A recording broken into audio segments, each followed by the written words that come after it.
بسم اللہ الرحمن الرحیم۔ یوں مایوس بیٹھے رہنے سے کیا ہوگا، معجزہ تو اللہ کے روبرو کھڑے ہونے سے ہوگا۔ یقین کا دعویٰ کرتے ہو تو یقین رکھو بھی، یہ سوچ کر کیوں گھبراتے ہو کہ آگے کیا ہوگا۔ جانتے ہو کیوں یہ بے چینی تمہیں ستاتی ہے، تم جلد باز ہو، تمہاری جلد بازی تمہیں تھکاتی ہے۔ تم ہر بار نافرمانی کرتے ہو اللہ کے فیصلوں کی، مگر آخر میں اسی کی محبت ہر بار تمہیں تمہاری محبت سے بچاتی ہے۔ لیکن تمہیں ہر حفاظت سزا ہی نظر آتی ہے۔ تم دیکھتے نہیں پر زندگی تمہیں ہر ایک کی حقیقت دکھاتی ہے۔ جس نے سنا ہے تمہیں ہر دفعہ، اس کی بس ایک دفعہ سن لینے سے کیا ہوگا۔ کافی کر کے دیکھو اللہ کو، پھر تمہیں کچھ نہ چاہیے ہوگا۔ اس کی چاہ کو چاہو، پھر وہی ہوگا جو تم نے چاہا ہوگا۔ تم راضی رکھو اسے، پھر وہی ہوگا جس پر تمہارا دل راضی ہوگا۔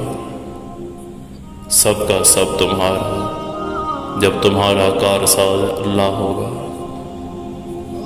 سکون تو ہمیشہ سے ہمارے پاس ہوتا ہے، لیکن ہم یہ بات تب تک نہیں سمجھ پاتے جب تک ہم اس سکون کو کھو نہیں دیتے۔ تب پتہ چلتا ہے کہ سکون تو صرف اللہ کے ہونے سے تھا۔ جیسے اپنی خواہشات پانے کے چکر میں ہم نے کب کھو دیا پتہ ہی نہیں چلا، اور جب یہ بات ریئلائز ہو جائے تو فوراً واپس لوٹ جانا چاہیے، کیونکہ یہ خیال اللہ کی طرف سے تم تک ایمرجنسی الارم بن کر آتا ہے کہ بس بہت بھاگ لیا، اب واپس جانے کا وقت ہے۔